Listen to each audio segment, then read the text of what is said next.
여러분 안녕하세요. 네, 남전입니다. 제가 오늘 생방송 BTN 증문즉설 첫 출연이죠? 네. 조금 떨리는데 안 해도 되는데 우리 제작진이 소개를 꼭 해야 된다고 해서요. 저는 그 서울의 창동 정예사라고 하는 도심포교당을 창건해서 지금까지 정진하고 있습니다. 대한불교 조계종의 총무원에서 포교국장을 제가 조금 오랫동안 하고요. 지금은 그 총무원의 기획국장 소임을 제가 보고 있습니다. 얼마 전에 우리 BTN에서 생방송 증문즉설 출연 요청을 제가 받았는데요. 고민을 좀 했어요. 방송이 잘못되면 어쩌나, 저 때문에.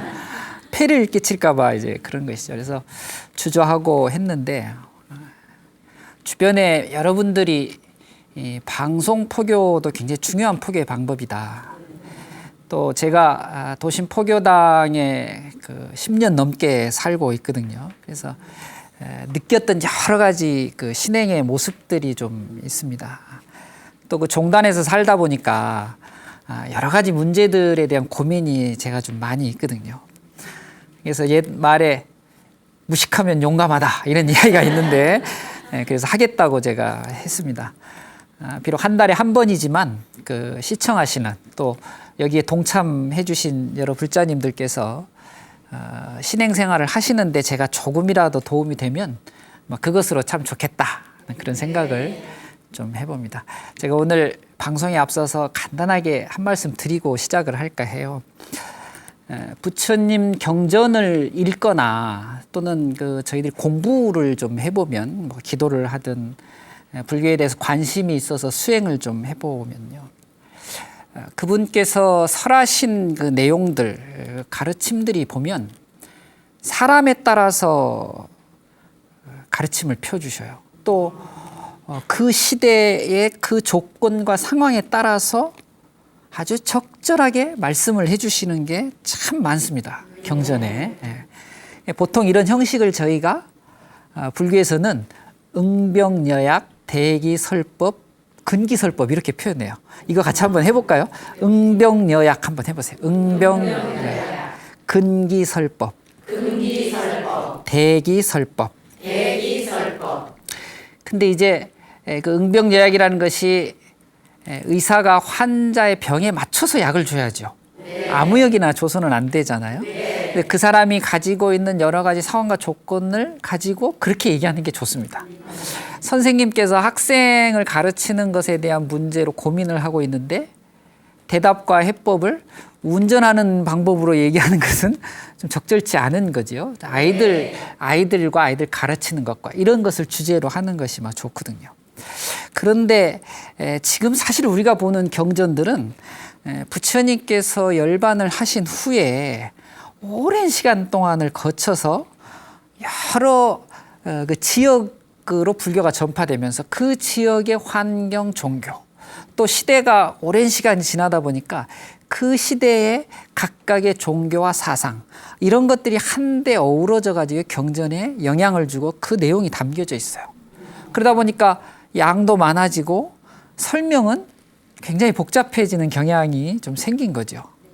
그래서 부처님께서 열반하시고 1000년이 훨씬 지난 다음에 아주 오랜 시간이 지난 다음에 다시 부처님 가르침의 본질, 부처님 가르침의 핵심으로 돌아가자 하는 이런 불교적 신행 방법이 같이 발전을 합니다.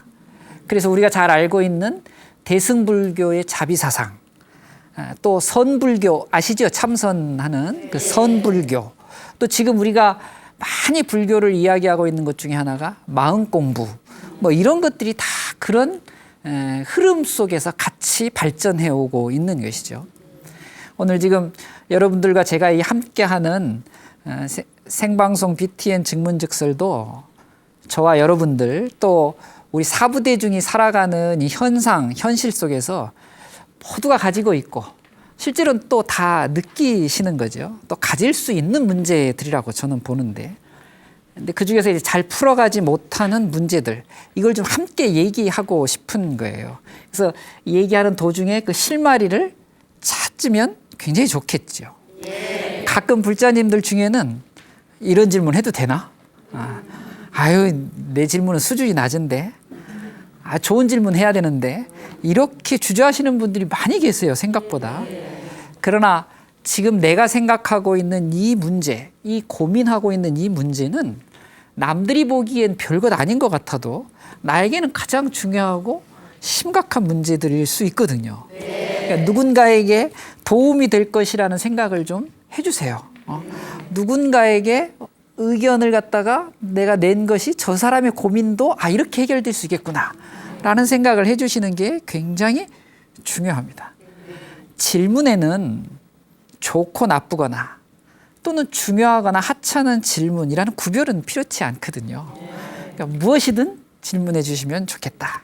그래서 저와 같이 여러분 고민하고 해결 방법을 한번 찾아보고 또 그렇다고 해서 저의 대답이 정답이 아닐 수 있습니다. 질문 자체가 중요한 거니까요. 그래서 그 질문을 가지고 여러 사람이 함께 고민하고 나누고 생각되어지는 것, 이런 것이 굉장히 중요하기 때문에 이런 데 좀 집중해서 프로그램을 같이 진행했으면 좋겠습니다. 아셨죠? 네, 감사합니다. 이 방송이 나가는 동안에 전화 02-3270-3312번 또 100원의 유료 문자 샵 1252로 전화나 문자 주시면 좋겠습니다. 전화 연결되신 분들께는 닥터왕에서 드리는 TNTN 정열차를 선물로 준비했다고 하네요. 자, 그럼 오늘 생방송 BTN 증문즉설의 첫 번째 전화가 연결돼 있습니다. 전화 한번 받아보겠습니다. 여보세요? 여보세요? 여보세요? 안녕하세요. 네, 안녕하세요, 스님. 네. 저 성남에 사는 현서연이라고 합니다. 현성연 불자님. 서연이요. 네. 네. 서연 불자님. 예. 네. 어떤 제가요, 고민 있으세요? 예. 저기 절에 다닌 지는 오래됐고요. 네. 근데 아무것도 모르고 그냥 인사만 드리러 다녔거든요. 네. 지금은 공황장애도 심하고 이래가지고 119 타고 몇 번 병원도 왔다 갔다 하면서 어떻게 108배를 테레비 우연히 불교 방송 보면서 요새 자주 보면서 마음이 편해졌거든요. 네, 그러세요. 네. 네, 근데 아무것도 모르는 상태라 쉽게 어느 책을 보면 되는 건지 어느 책을 보고 공부를 해야 되는 건지 알고 싶었어요. 네. 책은 잘 보실 수 있는지 모르겠습니다. 왜냐하면 이 책이라는 것도 사실은 몸이 건강해야 이게 자주 보여지는 거거든요. 공부 잘하시는 분들 보면은요, 건강도 아주 좋으셔요. 그래서 이 건강 챙기시는 게 공부 잘하는 지름길 중에 하나다. 이걸 좀 먼저 아시고, 우리 불자님 질문에 제가 답변을 좀 드리는데 조금 이제 포괄적으로 크게 한번 생각해 볼게요. 흔히 종교는 최고의 가치관을 갖는 것이다, 이렇게 표현합니다. 우리가 사람이 살면서 느끼는 여러 가지 사상, 의견, 해석 이런 것들 여러 가지가 있잖아요. 근데 그 중에 종교는 최고의 가치관을 갖는 거예요. 그 중에서도 불교는 최고의 가르침이라고 자부하고 있습니다. 그래서 단순히 사실 불교 공부가 어떤 지적인 교육 또 지적인 이해에서 멈추면 조금 모자라는 부분이 있어요. 그렇지만 초보 불자들이라고 보통 표현하잖아요. 또 불교에 흥미를 갖고 계신 분들이 어떻게 불교를 소개받고 어떻게 불교를 공부해야 되는가 하는 문제는 다 가지고 있는 것 같아요. 여러분들도 아마 어떻게 시작해야 좋을지 모르는 분들이 여기 계실지도 모르겠어요. 그런데 이 불교를 믿을 때 우리가 좀 그러니까 좀 미리 좀 생각해 봐야 될 게 있는데, 이게 뭐냐면은요, 아는 것과 믿는 것, 또 실제로 알고 믿으면 그것을 생활하면서 실천하셔야 되잖아요. 그렇기 때문에 바르게 알고 바르게 믿고 바르게 행하는 것이 굉장히 중요해요. 그러니까 알고 믿고 실천하는 것 앞에 지금 뭐가 붙었죠? 바르게라는 말이 붙은 거예요. 바르게 알고 바르게 믿고 바르게 행하는 것. 이게 굉장히 중요해요. 칠판에 제가 잠시 판서를 한번 해볼까요? 그 불자라는 말을 많이들 쓰잖아요. 그래서 다들 뭐 너무 잘 알고 계시지만 불자 잘 안 써지네요. 불자를 한문으로 쓸 때 이렇게 써요. 부처님 불자에다가 아들 자자를 쓰죠. 그런데 이 아들 자자를 불교를 잘 모르시는 분들은 이 한문에 놈자자라는 글자가 있어요. 이렇게 알고 계시는 분들이 의외로 많더라고요. 근데 이것은 일반적인 명사예요. 그냥 불교를 믿는, 또 불교를 그것, 불교 바로 그것, 이런 표현이거든요. 근데 우리가 이 놈자자를 쓰지 않고 불자 할 때 아들 자자를 쓰는 이유가 있어요.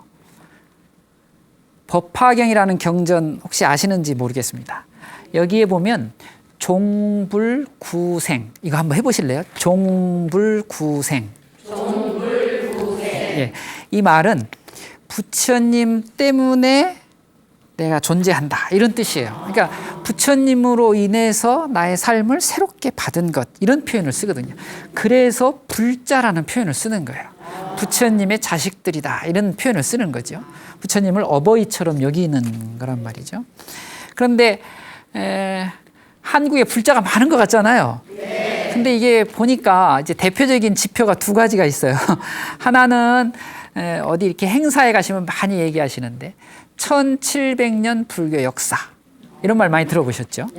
그 다음에 또 하는 말 중에 하나가 2000만 불자, 이런 말을 굉장히 많이들 하셔요. 1700년 불교 역사는 사실이니까, 역사적 사실이니까 그건 이제 놔두더라도 2000만 명이라고 하는 불교의 숫자는 너무 많이 잡은 것 같아요. 그런데 그렇게 잡은 이유는 실제 종교 인구 조사를 해보니까 약 1100만 명 정도가 불교 신자로서 파악이 됩니다. 그런데 종교를 갖지 않은 사람이 우리나라 전체 인구 중에 반 이상이 돼요. 근데 그 중에서 불교적 성향을 가진 분들을 사실 다 불자라고 했어요. 가령 이런 거죠. 절에 안 나가시다가 부처님 오신 날 등 하나 달아야 되겠다. 이제 절에 와서 등을 하나 이제 다시죠. 그리고 이제 많은 분들하고 이렇게 이야기하다 보면 어떻게 종교는 갖고 계십니까? 저희 집 안 사람이 절에 다니고 있습니다. 자기하고 아무 상관도 없는데 또 어머님이 절에 가서 기도 열심히 하셨고 저를 낳으셨답니다. 근데 종교는 다른 종교를 믿고 있어요. 이제 불교가 좋은 사람들, 이런 분들을 다 합쳐서 2000만 명이라고 하는 불자 안에다가 다 넣어놨나 봐요. 어떤 면에서는 좋습니다. 왜냐하면 그분들이 다 불자가 될 수 있는 가능성이 있으니까 참 좋긴 한데, 근데 엄밀하게 얘기하면 어디까지를 불자라고 해야 될까? 이건 고민이 좀 됩니다. 정해져 있는 건 아니지만 제가 도심지에서 포교를 하고 종단에 좀 살다 보니까 몇 가지는 좀 우선돼야 될 게 있다. 그래서 제가 잠깐 소개를 한번 해볼게요. 첫째는 3귀와 5개를 받아야 된다, 이렇게 생각합니다. 3귀, 5개. 여러분 3귀계는 법회 참석하시거나 기도하실 땐 3귀를 반드시 합니다. 그래서 그건 이제 그것으로 받았다고 하지만 불자가 된 것은 5개를 받아야 불자라고 할 수 있어요. 근데 이제 여기 기준에 맞춰보면 한 2000만 명 중에 이제 1000만 명은 없어지는 거예요. 이제 여기에 해당하는 분들 1000만 명이 이제 없어지는 거죠. 두 번째는 좋은 불자, 아까도 얘기했던 바르게 알고 바르게 믿고 바르게 행하기 위해서는 정기적으로 기도하고 법회에 참석하셔야 돼요. 많이 들어야 되거든요. 많이 기도를 해보셔야 돼요. 그것에 따라서 실천을 해보셔야 불자라고 할 수 있으니까요. 근데 또 이 기준을 갖다 댔더니 지금 몇 명 남았는지 아세요? 1000만 명 남았어요, 지금. 이 중에 또 한 500만 명이 없어지는 거예요. 이 기준에 보니까. 세 번째는 부처님 법을 배웠으면 전법 교화를 해야 됩니다. 그 좋은 말씀을 주변에 가까운 분들에게 전달하셔야 되죠. 그리고 부처님 말씀대로 베푸는 삶을 살아주셔야 되는 거예요. 그래서 내가 불교를 믿기 전하고 불교를 믿고 나서는 달라져야 돼요. 불교를 믿었는데 하나도 달라진 게 없으면 그거를 불자라고 할 수 있습니까? 달라져야 되는데 여기에 기준을 또 맞춰보니까 이제 남는 건 100만 명도 안 남는 거예요. 사실 어떤 기준들이 명확하게 있는 것은 아니지만 제가 말씀드린 이런 세 가지 정도가 불교를 좀 공부하고 또 불교를 시작하는데 스스로의 어떤 기준을 좀 삼아 주셨으면 참 좋겠어요. 다시 우리 현서연 보살님께서 질문하신 그 내용으로 좀 돌아가 보면 공부는 이제 불교를 이해한다는 측면에서는 경전을 보고 경전을 이해하는 것이 아주 좋은 방법입니다. 그런데 아까 제가 처음에도 말씀드렸듯이 경전이 원체 많아요. 오죽했으면 8만 대장경 이렇게 얘기했을까요? 8만 4천의 법문이 있다 그러잖아요. 얼마나 많아요. 그 양도 방대하고 그 내용도 오랜 시간 동안 한문의 영향권 안에 저희가 있어가지고 굉장히 어렵습니다. 요즘은 한글로 많이 바뀌어져 있긴 하지만은요. 또 스님들마다 또 내가 아는 불자, 뭐 불자 언니, 불자 선배, 불자 어떤 친구, 도반 이런 분들이 다 각기 좋아하는 경전들이 다 달라요. 그래서 물어보면 어떤 분은 이거 읽으라 그러고 어떤 분은 이거 읽으라고 막 그렇거든요. 예전에도 이런 고민들이 좀 많았나 봐요. 대표적인 게 중국의 천태지 대사 큰 스님이 계셔요. 천태지 대사. 이분이 오시교판이라는 조금 이제 어려운 말인데요. 오시교판 같은 방법을 내놓기도 하셨어요. 부처님 가르침을 시기와 내용으로 분류해가지고 그 수준에 맞게 그때그때 설하셨다는 거죠. 그래서 화엄의 시대, 아함의 시대, 방등의 시대, 반야의 시대, 법화열반의 시대 이렇게 5개로 나눈 것을 오시교판이라 그래요. 그 내용에 따라서 이거 내용을 나눈 거거든요. 근데 이렇게 공부하던 시절이 있었어요. 실제로. 그리고 중국의 영향을 많이 받았던 우리나라에서도 이렇게 경전 공부했던 게 큰 흐름을 차지하고 있었기도 해요. 그런데 제가 불자들께서 또 초보 지금 막 불교에 입문하신 분들께서 이렇게 공부하는 건 굉장히 어렵다는 단점이 좀 있죠. 그래서 저는 이렇게 말씀드리고 싶어요. 우리 불자님께서 이제 문의를 해주셔서 평소에 많이 접하는 경전, 독송하고 기도하는 경전을 중심으로 공부하는 것이 아주 좋은 방법입니다. 우리가 절에 가보면 매일 일상적으로 절에서 주로 독송하는 경전이 천수경이라는 경전이 있어요. 우리가 행사 때마다 읽는 반야심경 같은 경전이 있어요. 이런 경전 공부하시면 참 좋을 것 같아요. 그리고 법구경, 수타니파타 같은 이런 경전들은 그냥 책을 갖고 다니시면서 시간 나실 때마다 한번 읽어보시면 그 내용이 아주 쉽고 간결해서 참 마음을 편안하게 하는 좋은 경전들입니다. 이런 경전들 항상 읽어주시면 참 좋겠고 이제 여기서 좀 더 나아가서 신행 경력이 조금 이제 익어지시면 금강경 같은 법화경 같은 이런 대승의 경전들을 공부하시면 정말 좋을 것 같아요. 근데 일단 중요한 것은 본인의 관심, 본인이 꼭 해야 되겠다라고 생각되어지는 경전을 택하셔서 이걸 오랫동안 꾸준히 하시는 게 가장 좋은 방법이다. 이렇게 말씀드릴 수 있겠습니다. 네, 고맙습니다. 다음 전화 한번 받아볼까요? 여보세요. 여보세요. 네, 안녕하세요. 예, 안녕하십니까. 네, 보살님. 어디 사는 예. 누구셔요? 예, 저는 부산 강서구에 사는 54세 주부입니다. 네. 예, 다름이 아니고 네. 저는 2년 전에 허리 척추 수술을 하고 네. 또 1년 전에 양무릎 인공 관절을 수술을 했거든요. 이 하고 나니까 절에 가서 엎드려 절도 못 하겠고. 네. 예, 그러고 스님 설법 하시는데 네. 딴 사람들은 다 무릎을 구부려 가지고 이래 앉고 평발치가 앉고 하는데 저는 다리를 쭉 펴고 앉아야 되는 그런 사정이 생겨갖고 네. 절에 가는 게 좀 멀리해지거든요. 아, 몸이 불편하시니까요. 예. 예. 그 다리를 펴고 안 그러면은 전부 엎드려 절을 하는데 저는 서가지고 아. 300밖에 못 하고 이러니까 이렇게 해도 됩니까? 절에 갔어요. 네. 이렇게 한다 그래도 문제일 것 같고 안 된다 예. 그래도 이거 문제일 것 같고 알겠습니다. 제가 한번 쭉 한번 말씀을 한번 드려볼게요.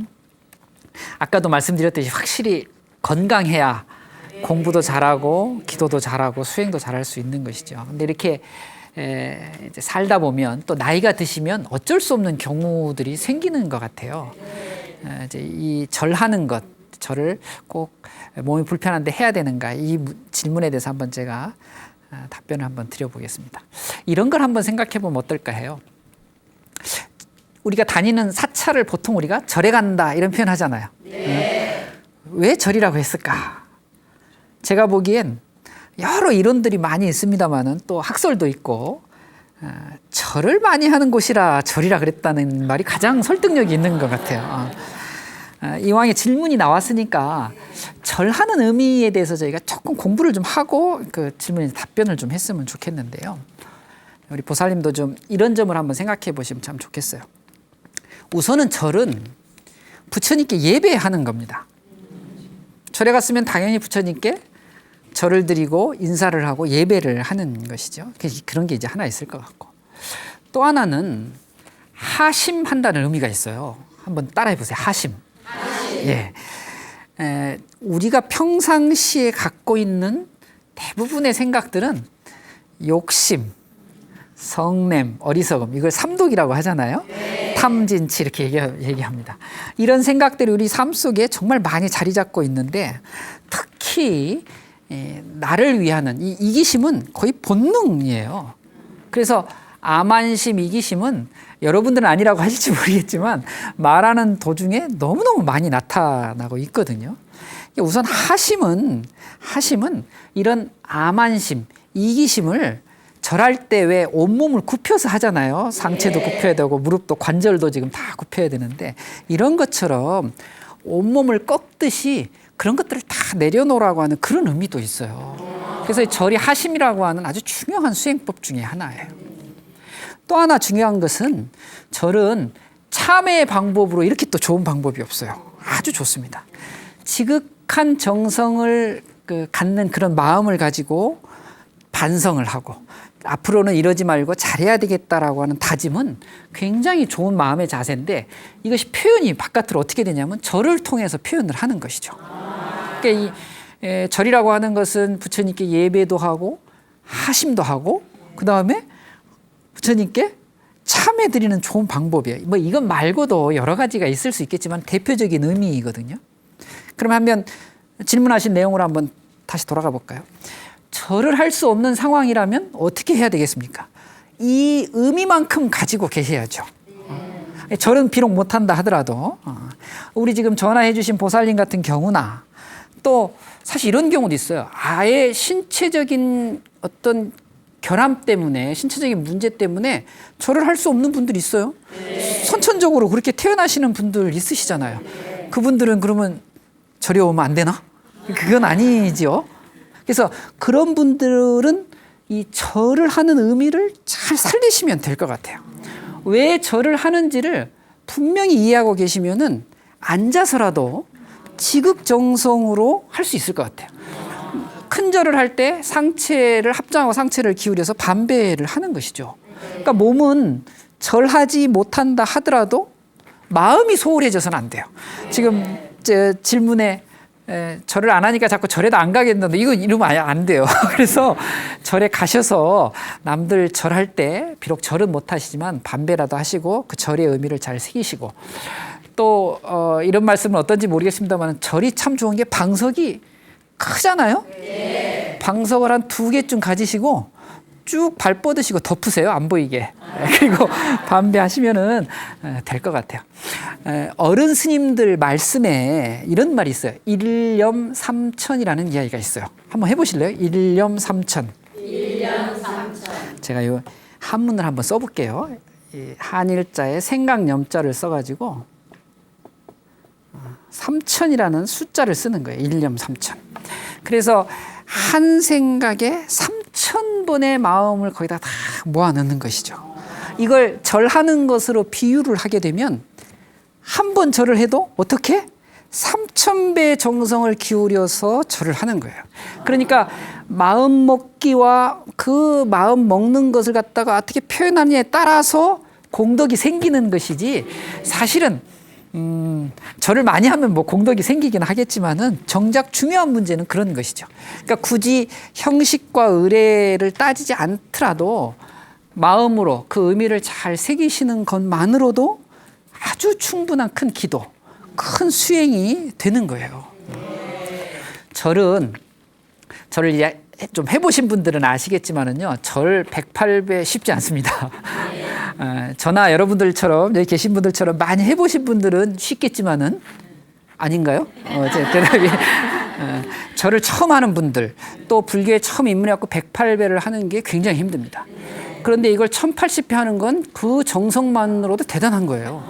3000배를 했다는 건 어쨌거나 그건 굉장한 거죠. 그런데 이렇게 절하는 것은 아까도 말씀드렸던 그 절의 의미를 마음 먹고 그 정성을 모아갖고 표현하는 거예요. 그 마음 표현의 육체적 행동이라고 보시는 것이 좋습니다. 열심히 하고 많이 하는 것도 굉장히 중요하지만 그것보다 더 강조돼야 될 것은 꾸준하게 하셔야 되는 거예요. 인내력을 가지시고 정진력을 가지시고 이걸 하셔야 돼요. 그래서 지금 이렇게 몸이 불편하셔서 못하는 경우는 그 육체적 행위는 조금 이제 줄이시고 그 의미만큼이라도 잊어버리시면 안 되겠다 이렇게 생각을 합니다. 그래서 절에 안 가시면 안 됩니다. 그래서 절에 열심히 가셔가지고 반배하시고 또 합장하시고 같이 그 의미를 새기면서 같이 목탁에 맞춰서 또 절에 맞춰서 기도하시면 아주 좋겠다 이런 말씀을 제가 좀 드립니다. 네. 이번에는 이제 전화 통화 말고 100원의 유료 문자 샵 1252번으로 질문을 보내주신 분들이 있으시답니다. 그래서 어떤 내용들인지 한번 살펴볼까요? 저한테 이 내용이 지금 와 있습니다. 첫 번째는 이런 내용이 와 있네요. 집에서 테이프로 불경을 듣고 있는데요. 기도 효과가 있습니까? 이러고 이제 문자가 왔어요. 아직도 테이프를 들으시는 분이 있나 봐요. 보통 요새는 이제 CD로 이제 많이 이제 들으시는데 어쨌건 뭐 그 이야기인 것 같아요. 이제 테이프나 CD나 이제 녹음된 것을 들으시는 것에 대한 이제 질문이신 것 같고 또 그런 기도를 통해서 기도하는 게 약간 효과가 있을까 이제 이런 질문이신 것 같은데요. 좋으시면 테이프로 그 이제 경전을 이제 독성하거나 또는 들으시는 것이 좋으면 계속 하셨으면 좋겠어요. 하기 싫은 것을 계속하는 건 좋지 않아요. 그러니까 이 기도도 강요하시는 분들이 있더라고요. 가끔은 지금 하고 할 만한 상황이 아닌데 자꾸 하라 그러면 힘드시잖아요.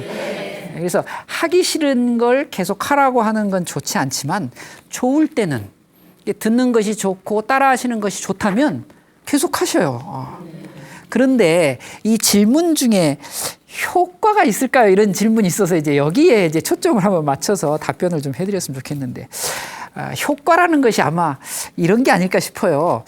절에 가서 부처님 앞에서 스님들과 함께 기도하는 건 이게 소원 성취가 되는 것 같은데 집에서 혼자 이렇게 기도해도 이게 소원 성취 될까? 뭐 이런 내용으로 질문하셨는지 모르겠어요. 그게 아니라면 죄송한데 그런데 초점을 좀 맞춰서 한번 제가 답변을 좀 해봐 드릴게요. 기도를 한다고 할 때 기도에도 의미가 있어요. 기도할 때 되게 두 가지 경우를 통해서 기도들을 많이 하셔요. 첫 번째는 기복 기도를 하시는 거예요. 기복 기도. 기복이라는 게 아세요? 뭔지? 비는 거죠. 비는 거. 뭔가 이루어지게끔 비는 것.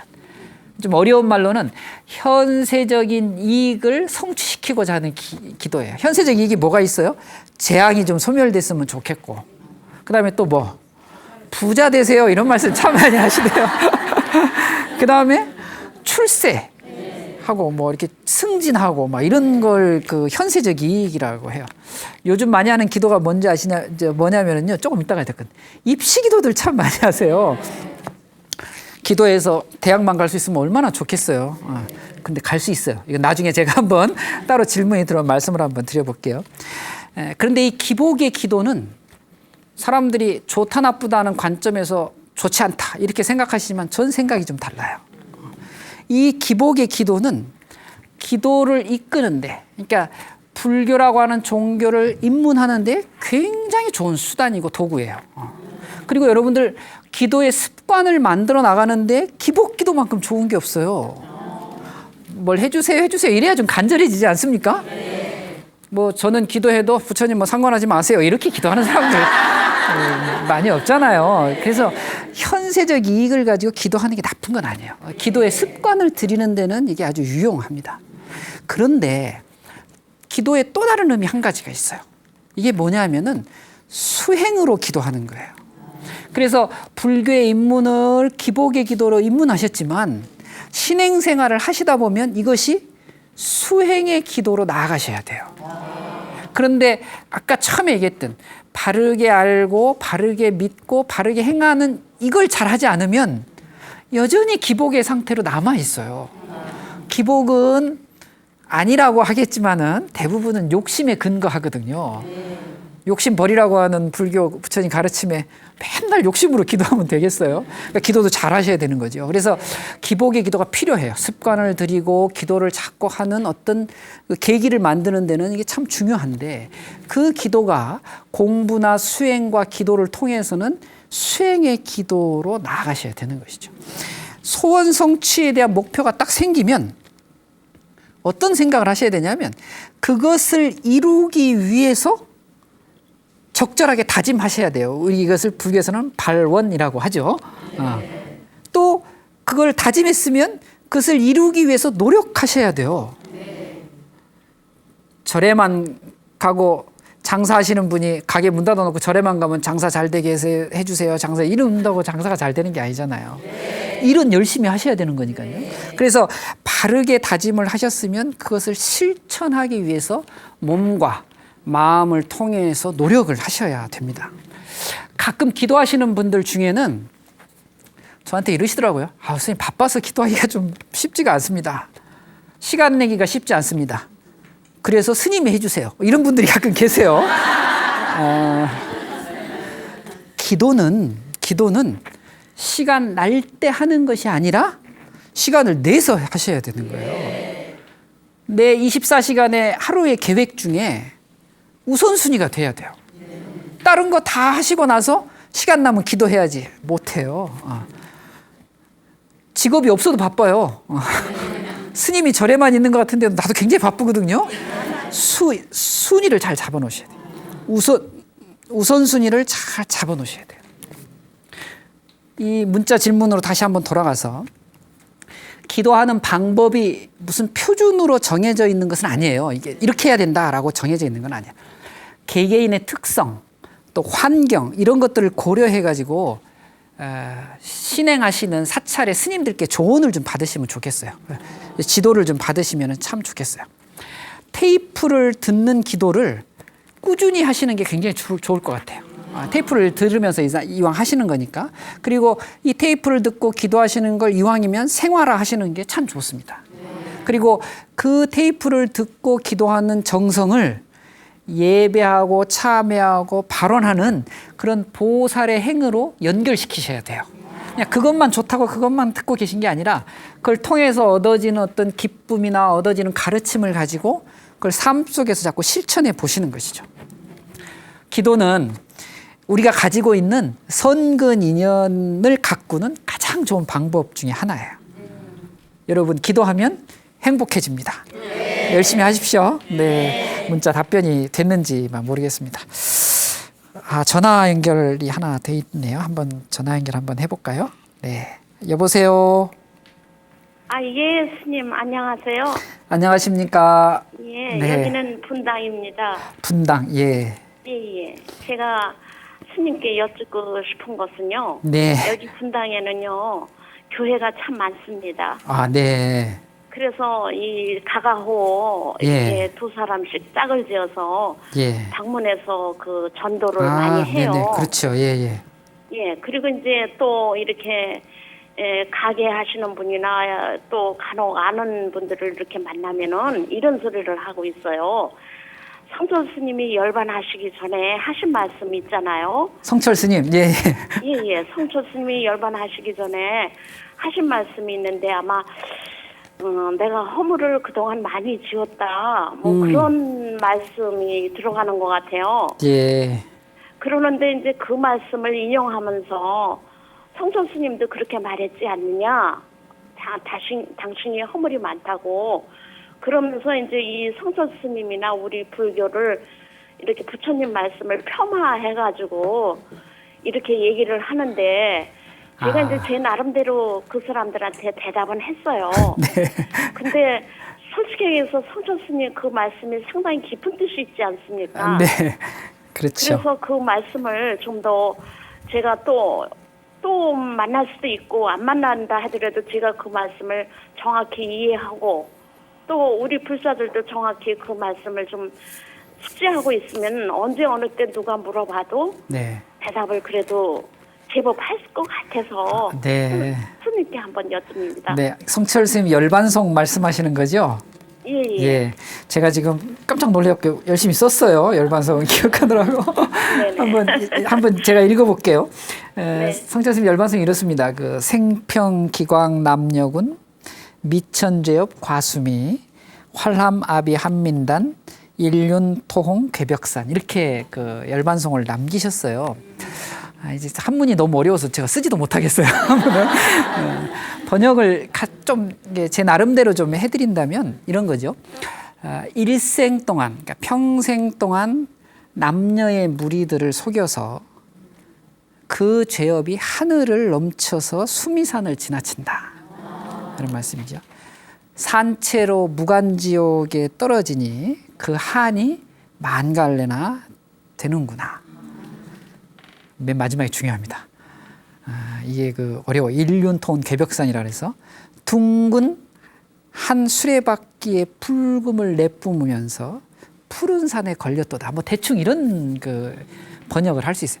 제가 감히 이 큰 스님, 어른 스님의 이 그 열반송을 제가 이제 번역을 해서 좀 죄송한데 되게 이런 뜻으로 저희가 이제 알고 있어요. 지금 그 이 분당에 사시는 우리 보살님 말씀을 들어보니까 교회 다니시는 분들이 뭐 자꾸 찾아와서 좀 귀찮게도 하고 또 뭐 이 열반송을 가지고 그 제가 지금 해석해 드린 대로 평생 동안 후회가 되는데 나는 지옥에 떨어지겠구나 이런 열반송을 듣고 큰 스님도 그렇게 자기 고백을 했는데 너는 왜 아직도 불교 다니냐 뭐 이런 이제 내용 같죠? 의미를 잘 모르는 분들은 어른 스님께서 후회한다고 특히 이 개신교 다니는 분들이 그런 말을 많이 한다고 하죠. 애들 듣는 데는 꿈 얘기도 못한다 이런 말이 있어요. 그래서 왜냐하면 꿈 얘기했다가 진짜인 줄 알고 막 그걸 이게 떠들고 다닐까봐. 여러분 진리는 진리의 그 본질, 진리의 가르침은 말로 표현하기가 굉장히 어렵습니다. 그런데 사람과 사람 간에 또 사람과 대상 간에 또는 스님과 그 여러분들 간의 어떤 이해와 전달은 말로 하지 않으면 또 할 수 없는 한계가 있거든요. 달을 가리키는 손가락은 달이 핵심이지 손가락이 아니잖아요. 어른 스님의 그 부처님 오신 날 법문 중에는요. 석가도 원래 도적이요 달마도 작은 도적이다 막 이런 내용도 있어요. 사탄이요 당신도 부처님입니다. 당신을 존경하고 예배합니다. 어서 오세요. 막 이런 이야기가 있거든요. 또 이렇게 얘기하면 이것 갖고 또 지옥 갔다 오고 사탄 숭배했다고 또 그럴지 모르겠습니다만은 깨달은 불성이 맨 마지막에 표현하시잖아요. 서방정토와 지금 우리 세계에 다 걸렸다. 요즘 유행하는 뭐죠? 반전이에요. 반전. 말의 한계를 뛰어넘어서 그 너머의 진리를 보라고 하는 성철 스님의 아주 서리빨 같은 가르침이 그 열반송에 숨어 있는 것이죠. 조금이라도 불교에 관심을 가진 분이나 공부한 사람들이라면 그 말씀을 다 압니다. 이것이 시비가 되는 것은 제가 보기에 무지하거나 무식하거나 정말로 편향된 사람이에요. 어른 스님들의 선호록, 성철 스님 선호록집 한 권 선물해 주셔요.